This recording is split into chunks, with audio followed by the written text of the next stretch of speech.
그러면 172번부터 한번 보도록 합시다. 자, 172번 볼게요. 밑주신 그에 대한 설명으로 옳은 것은, 자, 맨 처음에 근현대에서 첫 번째 등장하는 문제는 당연히 흥선대원군 물어보는 문제겠죠. 이 흥선대원군 물어보는 문제는 여전히 출제 잘 되고 있어요. 그래서 여러분이 여기 나와 있는 사료, 어떤 것들을 제시하고 흥선대원군을 물어보는지 한번 잘 보시고, 자, 그러면 우리가 172번 문제부터 풀게요. 자, 군역에 뽑힌 장정들에게 군포를 거두었는데 그 패단이 많아서 백성들이 뼈를 깎는 원한을 가졌다. 그런데 사족들은 한평생 한가하게 놀면서 신역이 없었다. 여기서 신역은 이제 군역이라고 생각하시면 되고요. 16에서 60세까지 성인 남자들이 군대를 가거나 아니면 군포를 내거나 했었죠. 초기에는 군대를 갔고 중종 이후에는 군적 수포제라고 해서 1결당, 그러니까 한 명당 1년에 2필씩 내는, 그러다가 균역법이 실시되면서 한 필로 줄었죠. 기억나죠, 여러분? 뭐 선무군관포, 결작 이런 거. 자, 하지만 어쨌든 양인들이 여전히 세금을 내고 있다. 자, 그러나 유속에 끌려 이행되지 못하였으나 갑자년 초에 그가 강력히 나서서, 여기서 핵심 포인트는 이 표현이겠죠? 귀천이 동일하게. 자, 그러면 귀천이 동일하다라고 하면 누구에게도 내라? 양반에게도 내라. 자, 그래서 귀천이 동일하다라는 내용에서 호포제 실시임을 알 수가 있죠. 자, 호포. 양반과 상민 상관없이, 신분에 상관없이 무조건 군포를 내라고 하는 걸 호포제라고 하고, 이건 이제 우리가 배운 의미는 그렇잖아요. 근데 원래 뜻은 뭐냐면 호별로 포를 내라 이런 뜻이에요. 호면은 그냥 집집마다, 여러분 가정 하나하나마다 전부 다 포를 내라고 하는 거니까, 이거는 뭐 양민이건 상민이건 이런 것에 양반이건 상관없다. 그래서 양반에게도 군포를 거뒀다라고 하는 거고, 자, 장정 한 사람마다 세납전 이민을 바치게 하니 이를 동포전이라고 한다. 자, 그러면 동포전이라고 했지만 결국에는 이 동포전이 호포전이 되겠죠. 호포. 그래서 동포라고 나와도 아, 호포구나라는 거 알 수가 있어요. 자, 그러면 그는 누구냐? 당연히 뭐 말 안 해도 흥선대원군이 되겠죠. 자, 그러면 우리는 흥선대원군의 집권기를 한번 떠올려 봅시다. 시험에는 이렇게 흥선대원군을 제시하면서 흥선대원군 집권기가 언제냐 이렇게 물어보는 문제가 출제가 되죠. 흥선대원군은 한 번만 집권한 거 아니고 총 3번 집권을 하게 돼요. 그래서 첫 번째는 고종 즉위. 자, 고종이 즉위했을 때, 그 즈음에, 고종 즉위 시에, 그러니까 1863년부터 1873년까지 고종이 즉위했을 때, 고종이 12살이었잖아요. 그러니까 어린 나이에 즉위해서 아빠가 대신하죠. 원래는 할머니가 이렇게 발을 쳐놓고 정치를 해야 되죠. 수렴청정이라고 하죠. 근데 그 수렴청정을 해야 되는 헌종비, 조대비, 그 사람이 맡긴 거예요. 네가 해라. 그래서 흥선대원군이 대신 개혁을 하게 되죠. 그 10년 동안 개혁을 하게 되고, 그래서 여기 나오는 사료들은 대체적으로 그 10년 동안 개혁했던 내용들을 사료로 언급하는 거고, 두 번째는 이모군란 때. 자, 이모군란 때, 이모군란이라고 하는 게 90군대에 대한 차별대우 때문에 도시 빈민과 함께 반란 일으켰죠. 자, 반란 일으켰으니까 궁궐로 쳐들어갔어요. 왜냐면 개화의 주역이었던 민씨 세력을 처단하기 위해서.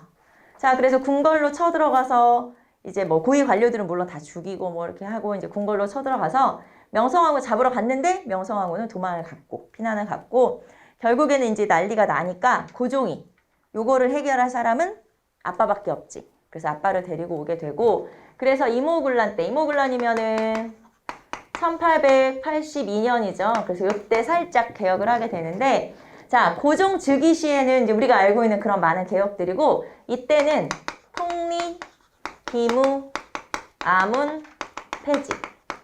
통리, 기무, 아문, 폐지. 그 다음에 오군영, 이영을 오군영으로 다시 되돌리는 거예요. 자, 그 전에 오군영을 이영으로 축소했었어요. 그런데 다시 예전으로 돌아가는 정책을 폈기 때문에 이영을 오군영으로 다시 부활을 시켰고, 자, 그 다음에 별기군, 신식군대, 얘 때문에 지금 이런 일들이 벌어지게 된 거니까 별기군도 폐지. 자, 그래서 통리 기무함은 폐지, 오군영 부활, 그리고 별기군 폐지. 이게 이모군란 때의 상황인 거죠. 자, 그런데 명성황후, 도망가 있던 명성황후가 청나라를 불러서 이제 들어오게 되고, 청군이 진압을 하면서 결국에는 이 이모군란의 주동자는 누구다? 흥선대원군이다. 그래서 아예 잡아가 버리죠. 그래서 흥선대원군이 이모블란테 잡혀가서 약 3년간 1885년까지 억류되어 있었고, 자, 그 다음에 이 흥선대원군이 한 번 더 등장할 때가 1차 갑오개혁 때예요. 1차 갑오개혁 때 살짝 등장하기도 하죠. 자, 그러면 이때는 왜 데려왔냐? 왕과 왕비가 지금 궁궐에 억류되어 있는 상황이에요. 그 상황에서 일본의 강요에 의해서 개혁이 이루어졌기 때문에 누군가는 이제 뭐 사인도 하고 결제도 할 사람이 필요하니까 흥선대원군을 데려다가 섭정을 맡겼어요. 그런데 딱 이때만 1차 갑오개혁 때만 있었고 2차 갑오기 실시되면서는 이제 하야 말하자면 물러나고, 그리고 나서 얼마 안 돼서 사망을 하게 돼요. 그래서 흥선대원군이 이렇게 역사에 등장했던 시기는 딱 3번 있었다라는 거고, 이거를 이 첫 번째 고종 즉위시의 업적만 물어보는 게 아니라 이 이모블란테 업적도 물어보기 때문에 아마 문제 풀다 보면 나오겠죠. 그래서 그런 내용까지도 알아두시면 돼요. 그래서 흥선대원군의 업적은 그 10년 개혁만 있는 건 아니다라는 거. 자, 그러면 우리는 제시문으로 가볼까요? 1번. 자, 만동묘 건립을 주도하였다. 자, 그러면 만동묘 건립을 주도한 건 뭐냐? 자, 일단 만동묘가 뭐냐면 명나라 황제에게 제사 지내는 사당이라고 생각하시면 되고, 괴산에 있어요. 괴산. 충북 괴산. 자, 그러면 이걸 만든 사람이 누구냐? 송시열이 죽으면서 이제 유언으로 남긴 거고, 송시열의 제자인 권상하라고 하는 사람이 있거든요. 그래서 결국에는 이 권상하라고 하는 사람이 송시열의 뭐라고 할까요? 유언, 유지를 받들어서 건립을 하게 되죠. 그러니까 그냥 송시열이라고 해도 되고 상관없고, 송시열의 유언을 받아서 만든 거니까 권상하라고 해도 되고, 어쨌든 충북 괴산에 만들었고, 자, 그러면 가끔 이거를 뭘 물어볼 때가 있냐면 시기를 물어볼 때가 있는데, 무슨 말이냐면, 자, 명나라 황제에게 제사 지내는 사당이 바로 만동묘잖아요. 이 만동묘뿐만 아니라 같은 왕 때 명나라 황제에게 제사 지내는 사당을 궁궐에도 만들게 돼요. 그래서 자, 예를 들면 이런 거죠. 금방 우리가 만동묘 얘기했죠? 그 다음에 이거는 이제 괴산에 있다고 했고, 그 다음에 창덕궁에 설치한 게 대보단이에요. 그러니까 이런 걸 만든 이유는 명나라를 섬기겠다 더. 이게 무슨 말이냐? 유교윤리 또는 성리학적 명분론을 강화하겠다라는 뜻이에요. 자, 그래서 대보단은 창덕궁에다가 설치를 하게 되는데, 자, 그러면 만동묘 대보단 이렇게 명나라 황제 제사 지내는 사당을 막 만들고 유교윤리를 강조하고 했던 건 어느 왕이냐? 숙종 때. 이거 숙종이에요. 숙종 때는 이런 유교윤리를 바로잡는 일들을 하게 돼서, 예를 들면 노산군으로 강등됐던 단종을 다시 단종으로 이렇게 복위를 시킨다든가, 이렇게 뭔가 좀 바로잡는 일들, 그런 것들을 많이 하게 되거든요. 그게 숙종이에요. 그래서 요거는 이제 참고, 아, 이런 일들도 있었구나. 네, 그래서 이것도 한번 제시 한번 해봤고요. 자, 두 번째, 궁극기무처의 총재를 역임했다. 궁극기무처의 총재이면서 그 당시에 영의정이었어요. 누구냐면은 김홍집. 그리고 나중에 궁극기무처 총재, 그래서 김홍집. 요 김홍집도 여러 번 등장하죠? 조선책략 가지고 온 사람, 2차 수신사로 일본에 갔었던, 그 다음에 요 궁극기무처의 총재였던 사람, 뭐 이렇게 많이 언급되죠. 자, 3번에 통리기무화문을 폐지하고 오군영을 부활하였다. 여기 있네요. 자, 통리기무화문을 폐지하고 오군영을 부활시키게 되죠. 자, 이게 누구의 개혁 정치냐면 흥선대원군. 그래서 흥선대원군의 요 10년 동안의 개혁뿐만 아니라 이것까지도 같이 알아두셔야 되겠죠. 이렇게. 자, 그 다음에 4번에 탕평정치를 정리한 만기요람을 편찬하였다. 만기요람을 편찬한 건 그냥 누구라고 볼 것이 없이 순조 때 이렇게 알아두시면 돼요. 왜냐면 순조에게 정치적으로 도움이 되도록 하기 위해서 그 전에 탕평정책이나 이런 것들의 좋은 어떤 사례나 이런 것들을 모아서 야, 순조 너 공부 좀 해봐, 이런 식으로 만든 거기 때문에 그냥 만기요람 나오면 무조건 순조. 자, 그래서 정답은 3번 체크하시면 되겠죠. 자, 173번 볼까요? 자, 가 인물에 대한 설명으로 옳은 것은, 자, 봅시다. 설종이 죽고 고종이 어린 나이로 왕이 되자 고종의 아버지인 가가 실권을 장악하였다. 가는 당연히 흥선대원군이 되겠죠? 자, 가는 임진왜란 때 불탄 후에 방치되어 있었던 경복궁을 중건했는데, 이때 원납전이라는 기부금을 징수하는 일이 벌어졌으며 당백전이라는 화폐도 발행되었다. 자, 원납전이라고 해서 사실은 이건 기부금인데 강제 기부금이고 원하는 만큼 내는데 사실 그냥 걷어가는 거죠. 그 다음에 당백전이라고 해서 일반 화폐에 당 당100이 뭐냐면 그 당시에 사용하던 상평통부의 100배 되는 화폐다라는 뜻으로 당100전이라고 하거든요. 그래서 그 정도로 고액의 화폐. 그러니까 액면가는 되게 높은데 실제 가치는 한 4-5배. 그러니까 액면가는 한 20배 되는 거고 실제 가치는 한 4-5배밖에 안 되기 때문에 오히려 이걸 남발하게 되면서 경제가 어려워지는 그런 현상이 나타나게 되죠. 자, 그래서 결국에는 흥선대원군 때. 자, 그러면 우리는 제시문으로 가볼게요. 대한국 국제를 만들어 공포했다. 대한국 국제는 어디서? 언제? 대한제국 때. 네, 대한제국이에요. 대한제국 정부에서 만들었죠. 그래서 대한국 국제는 여기다 연도 1899년. 여러분은 이 연도 알아야 돼요. 1899년에 대한제국에서 만들었다는 거. 자, 두 번째, 서원을 대폭 줄이는 정책을 추진했다. 맞죠? 서원을 철폐하게 되고 이 서원을 철폐할 때 뭐도 철폐했다고요? 아까 그 괴산에 만들었던 사당이 만동묘. 네, 만동묘까지도 철폐하게 되는데 자, 약 600여 개의 서원 중에서 47개 정도의 사익서원만 빼고 다 없애버렸어요. 그 안에는 만동묘도 들어가는 거죠. 자, 당연히 이 서원을 철폐하면서 양반 유생들의 반발이 있을 수밖에 없었겠죠. 자, 그 다음에 우정총국 개국 축하연을 이용해 정변을 일으켰다. 우정총국 개국 축하연을 이용해서 정변을 일으켰다. 갑신정변을 말하는 거고 그러면 갑신정변을 주도한 세력은 급진개화파. 급진개화파인데 이 급진개화파를 우리는 개화당이라고도 하죠. 개화당이고 자, 여기에 해당하는 사람이 김옥균, 박영효, 뭐 서광범, 서재필, 뭐 등등등, 홍영식 뭐 이런 사람들이죠. 자, 그 다음에 4번 황춘센의 조선책략을 가져와 널리 유포하였다. 황춘센의 조선책략을 가져와서 유포했다. 2차 수신사로 일본에 갔던 김웅집. 어떤 학생이 온라인으로 질문 올린 거 보니까 뭐라고 했냐면 김웅집이 2차 수신사로 일본에 간 건 알겠는데 어떻게 황춘센을 만났냐? 둘이 접촉한 적이 있냐? 아니 만났으니까 얘기를 하고 가져왔겠지. 그때 청국공사로 파견이 됐었어요. 그러니까 주1 청국공사 말하는 제1 청국공사로 파견됐던 황춘센이라는 사람과 서로 교류를 했어요. 청나라 본관을 드나들면서 김웅집이. 그래서 거기에서 그 사람이 썼던 이런 책들을 가지고 들어온 거죠. 그래서 누가 그렇게 질문을 했더라고요. 그래서 대답을 해줬지. 자, 정답은 2번 체크하시면 되겠죠? 2번. 자, 174번 바로 가볼까요?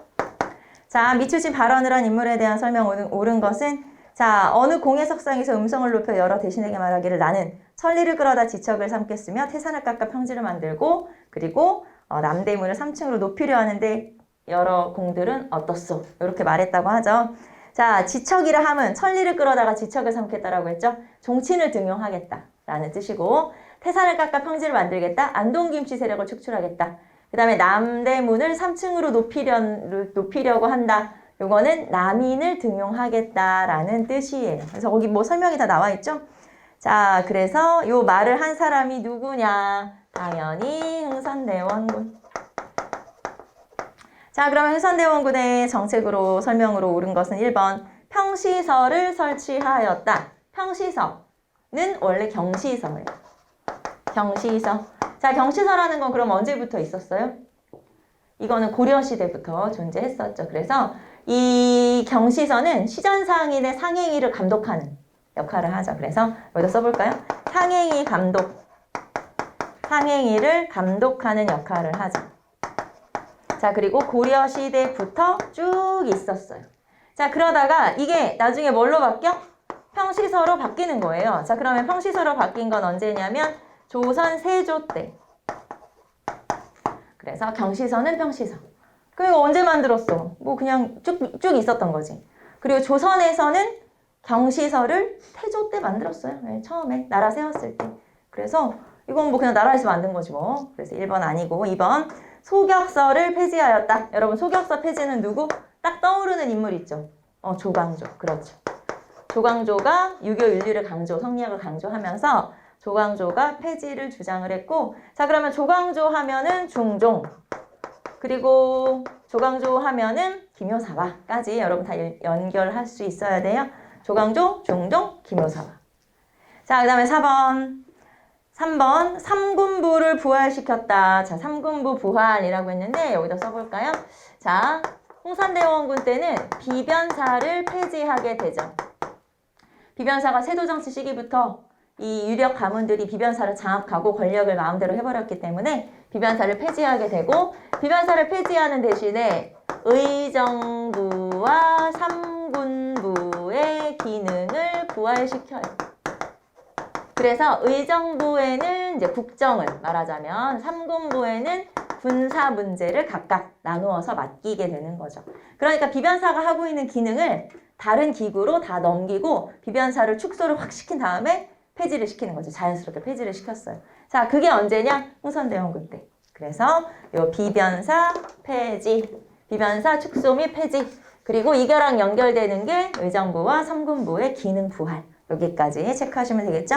자, 정답은 3번이고 4번. 대전 통편을 편찬하였다. 자, 대전 통편을 편찬한 건 정조. 자, 그러면 대전 통편 말고 흥선대원군 때 만든 건 대전 회통 육전 조례. 대전 회통 육전 조례. 자, 여기 흥선대원군 정조, 여기 정조 아니고 흥선대원군 때는 대전 회통 육전 조례. 요거를 좀 알아두시면 되겠죠? 자, 그래서 정답은 3번 체크. 자, 우리는 175번으로 가볼까요?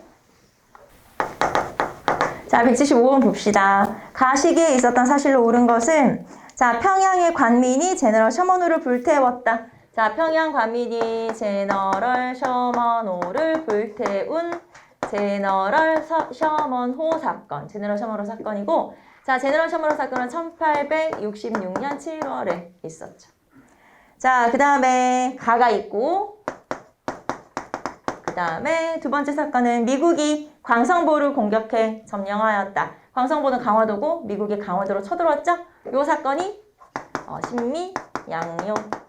자, 신미 양요는 1871년에 있었던 사건이고, 자, 그러면 지금 여기 나온 거는 이렇게 제너럴 셔먼호 사건하고 그 다음에 신미 양요하고 이렇게 두 개만 나왔지만, 우리는 요때 있었던 그 앞뒤로 있었던 사건을 순서대로 한번 적어보면 요 위에 뭐가 와야 돼요?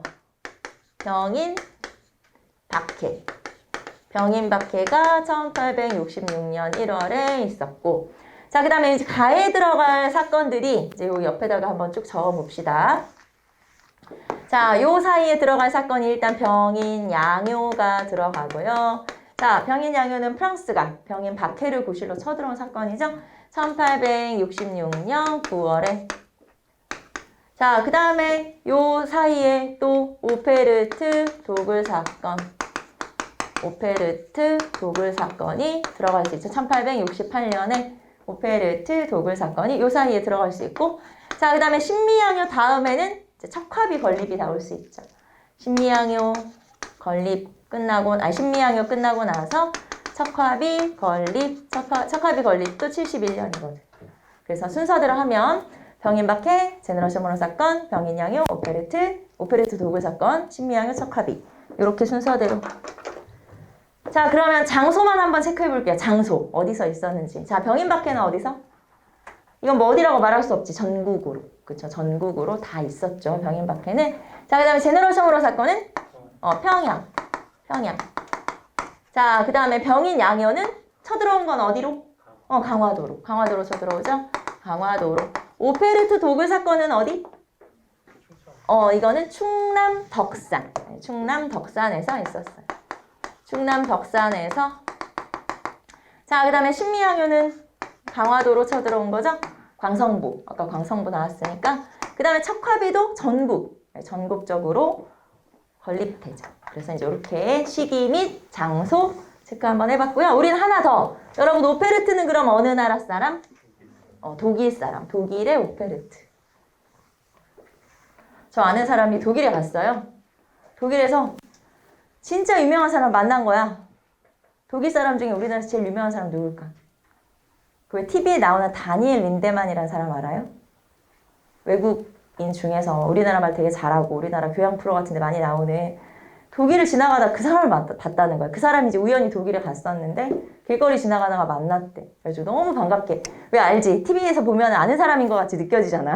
모르는 사람이잖아, 우리랑. 근데 가서 막 아는 체를 했대. 반갑다고 막 이랬더니 그 사람도 반갑다고 그러면서 막 사진도 찍고 그랬대. 생각해보니까 그게 너무 웃긴 거야. 독일 사람인데 독일에 갔었는데 우연히 독일에서 그 사람을 만나서 너무 신기했다고 막 그러더라고. 그래서 너무 깜짝 놀랐어. 만나보고 싶다, 그 사람도. 되게 좋아 보이던데 만나보고 싶네.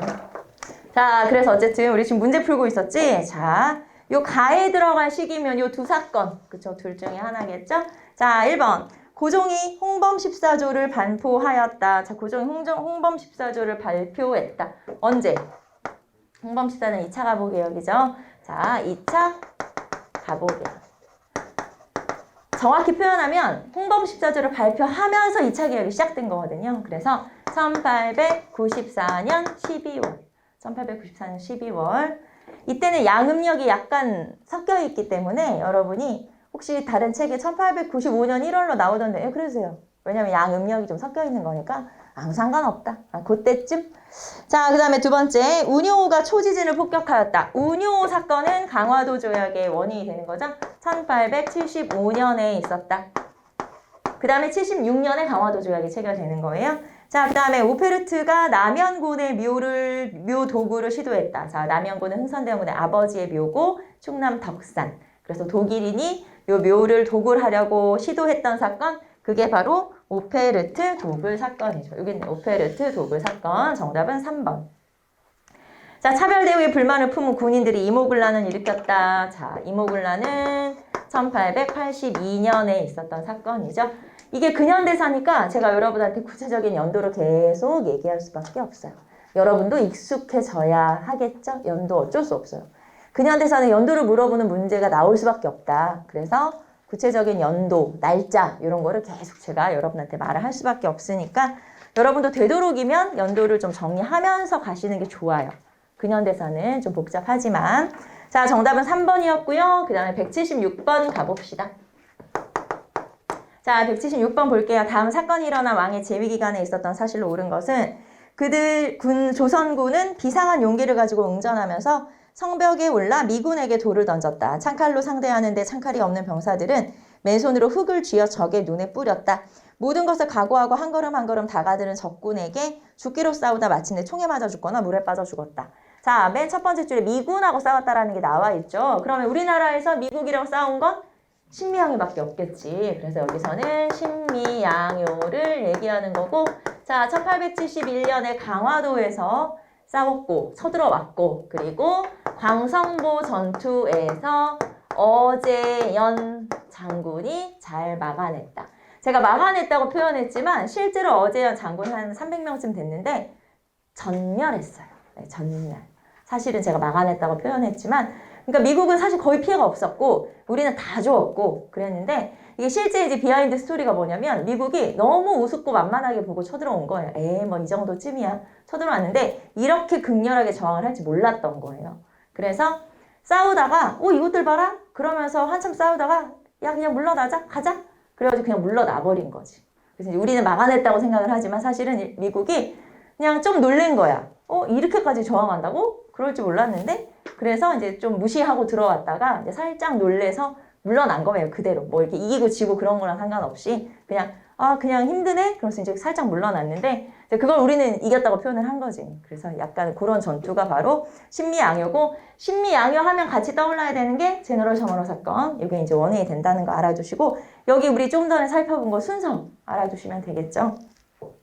자, 그러면 이게 일어난 왕의 재위 기간? 자, 그럼 이게 일어난 건 어느 왕 때? 흥선대원군 때니까 고종이겠고, 자, 그러면 우리는 고종의 재위 기간을 전부 다 한번 살펴보면 되겠죠? 고종의 재위 기간은 1863년에 12살 왕이 됐어. 그리고 나서 고종이 언제까지? 제너럴 셔먼으로 한다. 헤이그 특사 파견으로 쫓겨날 때까지. 그럼 헤이그 특사 파견으로 쫓겨난 건 언제? 1907년. 을사조약이 1905년, 그리고 헤이그 특사가 1907년 6월. 쫓겨난 건 7월. 그래서 1907년 7년에 결국에는 헤이그 특사 파견으로 쫓겨나게 되죠. 그래서 고종의 재위 기간은 길어. 생각보다 길어요. 이 다음에 이제 잠깐 한 3년 순종. 그리고 이제 식민지. 이렇게 가는 거죠. 자, 그러면 고종의 재위 기간, 요 기간에 있었던 일을 골라라 라는 거니까 사실 범위가 되게 넓긴 하죠. 자, 그러면 1번 볼까요? 군포에 대한 양반들의 면세 특권이 폐지되었다. 자, 군포에 대한 양반들이 안 내다가 내게 되었다. 그게 바로 호포제. 자, 그러면 호포제는 흥선대원군 집권기니까 당연히 들어가겠죠? 1번 맞고. 자, 2번 보시면 금난정권을 제한하려는 통공정책이 시작되었다. 통공정책은 정조. 이게 이제 신해통공, 통공정책.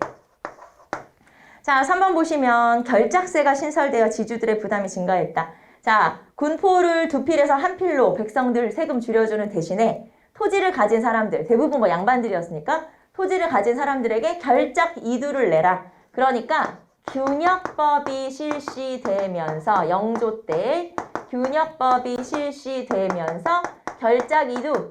그 다음에 이제 나오는 게 뭐 선무군간포, 어염세 이런 게 나오는 거예요. 그래서 요 결작이라고 하는 게 나왔으니까 균역법, 영조 때구나 라는 걸 알 수가 있고요. 자, 영정법이 시행되어 복잡한 전세 방식이 일원화되었다. 자, 그전에는 연분구등법이었어요. 연분구등법 알죠, 여러분? 공법. 연분구등법이 실시되다가 세종. 자, 그러다가 영정법으로 바뀌었어요. 그러면 영정법은 언제냐? 인조. 영정법은 풍융에 상관없이, 풍융에 관계없이 일결당 사두로 세금을 고정한 거죠. 일결당 사두로 전세를 고정. 자, 요게 바로 영정법 인조. 자, 그러면 이 중에서 흥선대원군을 골라라라고 했으니까 정답은 1번 체크하시면 되겠고요. 자, 177번 봅시다. 미출치 이때 제2형 국왕에 있었던 사실로 옳은 것은 자, 177번. 자, 이때 거두어들인 돈을 스스로 내는 돈이라 해서 원납전이라 하였다. 그런데 백성들은 입을 삐죽거리면서 원납전, 즉 원망하여 바친 돈이다 라고 하였다. 자, 원납전은 경복궁 중건과 관련이 된 거고 경복궁 중건을 했던 사람은 흥선대원군이고 그때는 고종이죠. 그래서 우리 앞에서 고종의 재위 시기 1863년부터 1907년까지. 자, 그러면 고종 재위기에 있었던 사실로 옳은 것은 1번 세안도가 제작되었다. 세안도? 자, 그럼 일단 우리는 언제 제작됐는지가 중요한 게 아니고 일단 누가 제작했는지 먼저 볼까요? 세안도 누가? 김정희. 추사 김정희 아시죠? 자, 회화는 그림이에요. 그림. 회화의 흐름을 보면 18세기에는 진경산수화와 18세기 전반 진경산수화, 18세기 후반 풍속화. 알죠? 김홍도 신윤복의 풍속화. 이렇게 18세기 유행을 하다가 19세기로 넘어가면 문인화가 유행을 하는데 문인화는 화가 아닌 선비가 그린 그림이고 이렇게 문인화라는 게 유행을 하게 돼요. 그래서 그 문인화의 가장 대표적인 게 세안도. 여러분 복잡하니까 제가 써볼게요. 조선 후기의 회화. 이거는 그냥 여러분 뭐 따로 쓰지 마시고 그냥 그런가 보다 하고 넘어가시면 되는데 이제 저는 나왔으니까 좀 자세히 설명을 하는 거예요. 자, 조선 후기의 그림의 흐름 중에서 18세기에는 진경산수화, 정선, 겸재정선의 진경산수화와 풍속화. 이 풍속화는 신윤복, 김홍도의 풍속화 이런 게 유행을 했고 자, 그 다음에 19세기의 그림의 흐름은 19세기의 회화의 흐름은 여기서 문인화가 유행을 하게 돼. 문인화가 부활을 했다. 부활이라는 건 예전에 조선 전기에 선비들이 막 그림을 잘 그리다가 이제 요때 다시 부활했는데 요 문인화의 가장 대표적인 게 추사 김정희의 세한도라는 그림이에요. 추사 김정희가 제주도로 유배를 갔을 때 그의 중인이었던 제자가 있어요. 역관이었던 제자인데 이상적이라고 하는 제자가 계속 선생님, 스승님을 챙겨줬어요. 그래서 청나라 왔다 갔다 하면서 서적들을 모아서 선생님한테 보내주고 제주도까지 보내주고 그게 너무 고마워서 그림을 하나 그려서 보내줬는데 이 그림이 너무 훌륭하니까 이 사람이 중국으로 먼저 가져갔어요. 그래서 중국 문인들 볼 때마다 보여준 거야. 야, 괜찮냐? 그러면서 이제 보여줬더니 너무 멋있다 그러면서 이제 거기다가 막 지금으로 하면 댓글, 대댓글 이런 걸 막 해가지고 이 그림, 세안도는 그림보다도 그 시제라고 하죠. 시에 대한 평가를 한 게 훨씬 길어요. 그림보다 몇 배 길어서 굉장히 조선 후기에 그런 유명한 문사들의 어떤 그 댓글들 네, 그런 것들이 쭉 이렇게 달려 있어서 굉장히 유명한 그림이죠. 그게 세안도고 이걸 그린 건 헌종 때 세도정치 시기죠. 헌종 때. 자, 그래서 1번 헌종, 2번에 삼정이정청이 설치되었다. 자, 삼정이정청은 임술농민 봉기의 결과로 설치됐죠. 그러면 임술농민 봉기가 1862년 철종 때 있었으니까 요 임술농민 봉기의 결과 삼정이정청이니까 철종 때. 1862년. 자, 삼군부가 부활되고 삼수병이 강화되었다. 삼군부 부활하면 우리는 그냥 흥선대원군이구나. 네, 그래서 3번이죠. 자, 그 다음에 4번. 비변사 당상들이 중요한 권력을 장악했다. 비변사 당상들이 중요한 권력을 장악했다. 이거는 뭐 조선 후기이면서 구체적으로 말하면 뭐 세도정치 시기? 이 정도 볼 수 있겠죠. 그래서 정답은 3번 체크하시면 되겠습니다. 자, 이제 두 번째 단어는 개항이죠. 개항부터는 이제 뭐가 언급되냐? 조약. 조약이 언급돼요. 그래서 조약들을 알아두시면 되겠고요. 자, 조약을 한번 가봅시다. 조약이 또 복잡할 수 있는데 어떻게 해야지? 해야지 어떻게. 조약이 복잡한. 자, 그래서 개항과 불평등 조약 체결 한번 보도록 합시다. 몇 번이야? 내가 잘못 봤어? 78번이지? 자, 봅시다. 178번. 다음 보기의 조약에 체결된 이후에 일어난 사건으로 가장 옳지 않은 것을. 자, 제1관 볼까요? 조선국은 자주국으로 일본국과 평등한 권리를 보유한다. 자, 조선은 자주국이다 라는 표현이고요. 두 번째, 조선의 연해 도선은 지극히 위험하므로 일본의 항해자가 자유로이 해안을 측량함을 허가한다. 자, 첫 번째 조항에서는 조선은 자주국이다 라고 하는 거죠. 자, 그런데 여기서 조선은 자주국이다가 실제는 청의 종주권을 부인하는 내용이죠. 청나라 이제 조선에서 손 떼라. 이런 걸 이제 경고하는 내용이고, 두 번째는 해안 측량권이잖아요. 해안 측량권이라고 하는 건 불평등한 조항임을 알 수 있죠. 불평등 조항. 자, 그러면 이런 내용이 들어간 조약 뭐냐? 바로 강화도 조약. 자, 강화도 조약은 다른 말로 조일 수호 조규 또는 병자 수호 조약이라고 그래요. 자, 그래서 1876년에 체결이 된 거고요. 자, 그러면 이 조약 체결 이후에 있었던 사실이 아닌 것은 그랬네요. 그러면 1876년 이후에 있었던 일이 아닌 것을 찾아라. 1번. 만동묘가 철폐되었다. 자, 만동묘 철폐는 누구? 흥선대원군 집권기죠? 자, 흥선대원군이 집권했던 시기가 1863년부터 1873년. 그러니까 이런 개화 정책이나 또는 개항 이런 거 하기 전이겠죠, 당연히. 그래서 정답은 1번 체크하시면 되겠네요. 자, 다음 2번. 이범윤이 간도시 차원으로 파견되었다. 자, 이범윤이라는 사람이 간도의 공무원으로 파견됐다는 거죠? 1902년. 물론 이거 대한제국이에요. 네, 대한제국이라고 써볼게요. 대한제국 때 1902년에 간도 시찰원으로 파견되고 이듬해 1903년에는 간도 관리사로 임명이 돼요. 그래서 여기도 써볼게요. 1903년 간도 관리사. 간도 시찰원으로 파견됐다가 간도 관리사라는 직책을 하게 되죠. 자, 3번 봅시다. 통리기무화문이 설치되었다. 개화정책을 실시하면서 자, 통리기무화문은 1880년에 만들어졌어요. 자, 개화의 총괄기구 역할을 했죠. 개화정책을 총괄하는 기구 역할을 한 게 통리기무화문. 자, 그럼 질문. 1880년에 만들어졌잖아요. 언제 없어져? 이거 누가 없앴지? 아까 누가 없앴다고 했지? 흥선대원군이 없앴다고 했어요. 언제? 이모군란 때. 이모군란 때 흥선대원군이 딱 집권하면서 이게 개화의 총괄인데 흥선대원군은 개화가 싫은 거지. 그래서 요걸 없애요. 그럼 언제 없어져? 1882년에 없어져? 네, 요 정도 있었던 기구가 통리기무아문. 1880년에서 82년. 이모군란 때까지 있었던 기구가 통리기무아문이에요. 가끔 통리기무아문을 제시하고 요 기구가 있었던 시기에 있었던 뭐 사실이 아닌 거 이런 식으로 물어볼 수 있기 때문에 통리기무아문은 한번 시기를 정리한 거고요. 자, 그 다음에 4번 영남 유생들이 만인소로 올렸다. 자, 그럼 영남 유생들이 만인소로 올린 건 뭐에 대한 반발? 조선책략에 대한 반발.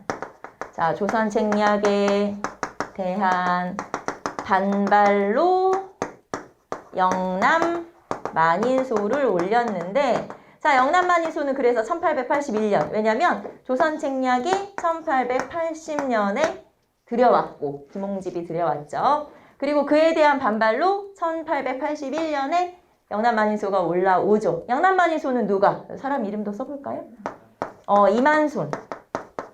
이만손이 영남 만인소를 올렸고 제가 이렇게만 썼지만 이거는 1880년대 위정척사운동이라고 얘기할 수가 있겠죠. 저는 이제 이렇게 설명했지만 이게 결국에는 영남 만인소가 1880년대 위정척사운동 그게 바로 영남 만인소. 자, 그럼 이 중에서 이후에 있었던 일이 아닌 것을 골라라. 정답은 1번 체크.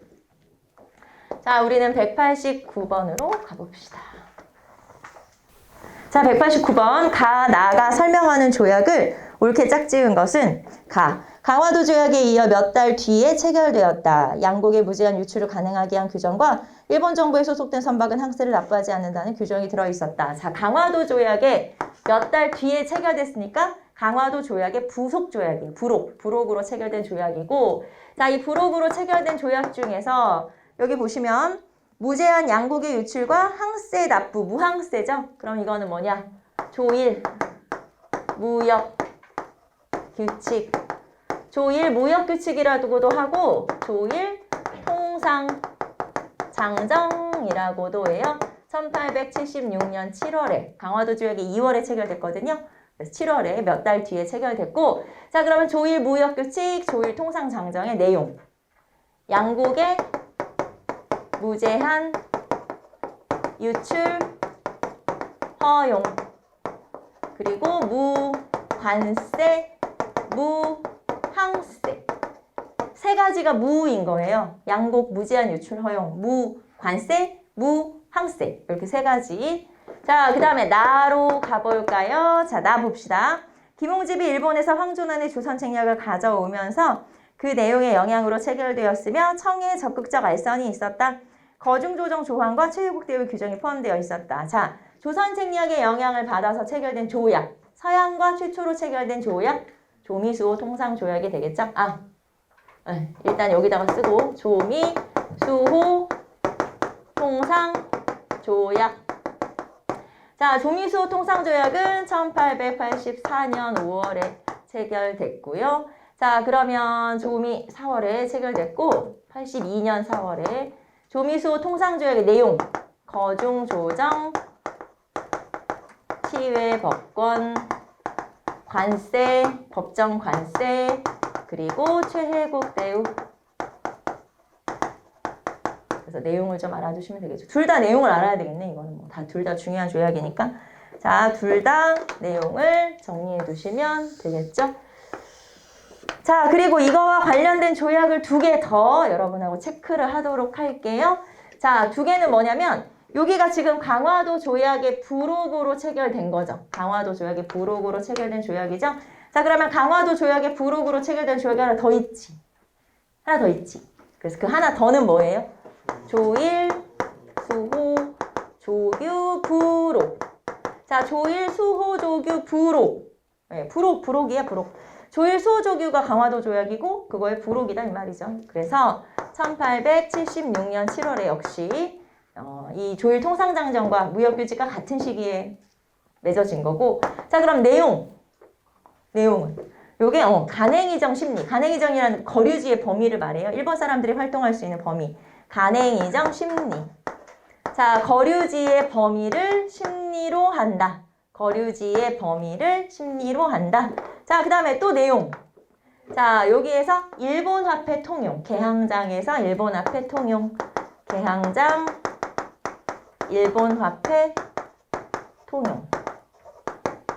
자, 그러니까 우리나라 개항장인데 일본 화폐를 같이 쓸 수 있다. 통용이라는 건 이제 이것도 쓰고 이것도 쓴다 이런 뜻이니까 우리나라 화폐랑 일본 화폐를 같이 쓴다?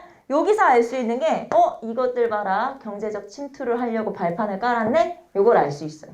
의도가 담겨 있는 거죠. 이런 조항은. 그래서 요 개항장에서 일반 화폐 통용. 그 다음에 이제 여기 제가 따로 안 쓰겠지만 일본 이 뭐라고 해야 돼? 영사. 말하자면 외교 간의 자유로운 여행을 허용한다. 이런 내용이 또 하나 따라와요. 그건 잘 안 나오니까 패스. 그래서 조일 소조교. 자, 그 다음에 또 하나. 요게 지금 조일 무역규칙이잖아요. 조일 통상장정이죠. 이게 1883년에 개정이 돼요. 요거 개정판. 그래서 그게 바로 조일 통상장정 개정. 자, 요 개정판은 1883년에 체결되고 요 개정판의 내용이 관세, 방공령, 최혜국 대우. 그래서 이런 것들이 들어가죠. 자, 요거의 개정판, 요 조일 무역규칙의 개정판이 요거예요. 아시겠죠? 자, 그래서 조일 통상장정이라고만 되어 있어요. 그러니까 같은 이름의 조약이 두 개인 거야. 그래서 여러분은 내용을 가지고 또는 시기를 가지고 아, 요거는 개정판이구나. 이렇게 구분해야 되고 그러려면 내용을 알아야 된다는 얘기죠. 알겠죠? 방공령 나와. 아, 개정판, 조일 통상장정 개정판. 이런 식으로 내용을 알아야 된다라는 거. 시험에는 얘가 제일 많이 나오긴 해요. 조일 통상장정 개정판이 시험에는 제일 많이 나와요. 얘는 내용을 알아둬야 되고 시기도 알아둬야 되고. 자, 그러면 우리는 이제 조약을 살펴봤으니까 재심은 이건 그냥 제목 찾는 거구나. 그러면 첫 번째가 조일 무역규칙 또는 통상장정, 두 번째가 조미수 통상조약이니까 정답은 1번 체크하시면 되겠고. 자, 그 다음에 여기 지금 있는 것 중에서 우리가 연도 모르는 거 조러 수호 통상조약은 언제죠? 요게 1884년에 청해 알선 없이 독자적으로 러시아랑 체결된 조약이 조러 통상조약. 그러니까 이거죠. 갑신정변으로 청나라가 내정와서 너무 심하게 하니까 좀 벗어나야지. 그러면서 러시아랑 체결한 조약. 그게 바로 조러 수호 통상조약이죠. 자, 그래서 1884년까지 한번 살펴봤고요. 한 장 넘겨보세요. 180번. 자, 180번 봅시다. 미추신 조약에 대한 설명으로 옳지 않은 것은 자, 1905년 8월 4일 오후 3시 우리가 앉아있는 곳은 세거모어 힐의 대기실 루즈벨트의 저택이다. 세거모어 힐은 루즈벨트의 여름용 대통령 관저로서 3층짜리 저택이다. 대통령과 마주하자 나는 말했다. 감사합니다, 각하. 저는 대한제국 황제의 친필 밀서를 품고 지난 2월에 헤이 장관을 만난 사람입니다. 그 밀서에서 우리 황제는 1882년에 맺은 조약의 거중조정 조항에 따른 귀국의 지원을 간곡히 부탁했습니다. 자, 그러면 여기서 말하는 1882년에 너네 나라와 맺은 조약이란 뜻이죠. 그게 바로 조미수호 통상조약이죠. 자, 180번의 조미수호 통상조약. 1882년에 체결된 조약이죠. 자, 그러면 이 조미수호 통상조약에 대한 설명으로 옳지 않은 것은 자, 조미수호 통상조약의 배경은 청해 알선이 있었고 그 다음에 조선 책략이 유포되면서 영향을 받았어요. 자, 그 다음에 내용은 여기다 썼으니까 제가 따로 안 쓸게요. 내용은 여기 거중조정, 치해법권, 관세, 최일국대우 이렇게 되는 거고. 자, 그러면 우리는 결과만 여기다 한번 써볼게요. 자, 미국하고 조약을 체결했지. 그러면 이 결과 어떻게 되느냐. 자, 우리나라에서 보빙사를 파견하게 되죠. 보빙사 파견 1883년에. 자, 미국에서 우리나라에 영사가 파견되니까 우리나라에서도 사절단을 파견했고, 그 다음에 공사 파견. 여기서 공사라는 건 이제 외교관을 직접 파견한 거예요. 보빙사는 그냥 사절단이죠. 한번 띡 갔다 오면 되는 거고, 사절단은 이제 그 공사는 아예 거기에 외교관을 설치한 거예요. 그래서 공사를 파견했는데, 자, 공사는 1887년에 박정양이라는 사람을 파견을 했어요. 근데 실제로는 파견을 했더니 청나라가 너무 간섭을 심하게 하고 뭐 우리한테 너네 미국 누구 만나려면 우리한테 허락을 받아라. 뭐 이렇게 막 인사를 하러 와라. 뭐 너무 괴롭혀가지고 사실 정확히 표현하면 제대로 활동을 거의 못했다. 그러니까 이제 괴롭힘만 당한 거야. 이게 뭘 텃세만 받았다고 해야 되나? 약간 그렇게 내내 괴롭힘만 당하게 되죠. 자, 어쨌든 보빙사, 공사 파견 이렇게. 아, 그리고 이 조미수호 통상조약에서는 또 이런 것도 있어요. 속방조례라고 하는 이런 문구를 집어넣으려고 청나라가 무지 노력했었다. 이게 무슨 말이냐면 청나라는 이 조약을 미국하고 체결할 때 알선을 하면서 조선은 쟤네 우리 속국이잖아. 이 말을 요 조약 안에 집어넣으려고 했었고 미국이 거절했어요. 왜냐면 야 너네 나라 속국이랑 우리가 왜 조약을 체결하냐? 그러면서 거절을 하게 되죠. 그래서 속방조회라는 이런 문구를 넣으려고 했다. 뭐 속방이라는 문구를 넣으려고 했다. 그러면 요거구나 라는 걸 알 수가 있죠. 자, 그래서 조미소 통상조약. 자, 그러면 1번 영사재판권이 인정되었다. 취해법권이 영사재판권이에요? 네, 1번 맞고요. 2번 이모군란을 계기로 체결되었다. 이모군란을 계기로 체결된 조약은 여기다 써볼까요? 이모군란을 계기로 체결된 이거는 청나라와 체결한 거는 조청, 상민, 수륙, 무역, 장정. 자, 조청, 상민, 수륙, 무역, 장정이고 그 다음에 일본하고 체결한 건 재물포조약. 네, 재물포조약이죠. 그래서 이 두 개가 이모군란의 결과. 자, 그 다음에 3번 최후 때의 조항이 포함되어 있었다. 맞아요. 조선 책략에 영향을 받았다. 맞아요. 그래서 정답은 2번 체크하시면 되겠고 자, 그러면 이렇게 물어볼까요? 조청, 상민, 수륙, 무역, 장정은 1882년에 체결됐죠. 그 다음에 재물포조약도 1882년에 체결되겠죠. 자, 그러면 이게 먼저예요? 조미소 통상조약이 먼저예요. 둘 다 1884년이라면 아니 1882년이라면 만약에 순서 물어보면 어떡해? 이거 중에 어떤 게 먼저요? 조미소 통상조약이 먼저예요. 왜냐면 이모군란이 6월 그러니까 양력으로 하면 8월이고 음력으로 하면 6월 양력으로 하면 7월쯤 되고 이 음력으로 하면 6월에 있었거든요. 이모군란 직후잖아요 이게. 그래서 이 조약들은 한 8월쯤 체결됐어요. 재물포조약이 7월 이게 8월 그러니까 그냥 그런 거 기록하지 말고 둘 중에 뭐가 먼저요? 조미소 통상조약이 먼저 그 다음 이모군란 그 다음에 조청, 상민, 수륙, 무역, 장정 이렇게 보시면 되죠. 혹시 순서 물어보는 문제가 아주 가끔 물어볼 수가 있기 때문에 자, 정답은 2번이었고요. 우리는 민족운동의 전개로 가봅시다. 개화운동과 위장척사운동. 자, 거기 보시면 조약. 자, 181번 볼게요. 가시기에 있었던 일로 옳은 것은 그러면 시간이 좀 애매하니까 그냥 181번부터는 잠깐 쉬었다가 풀까요? 네, 그렇게 합시다. 자, 잠깐 쉬었다가 쭉 이어서 보도록 할게요.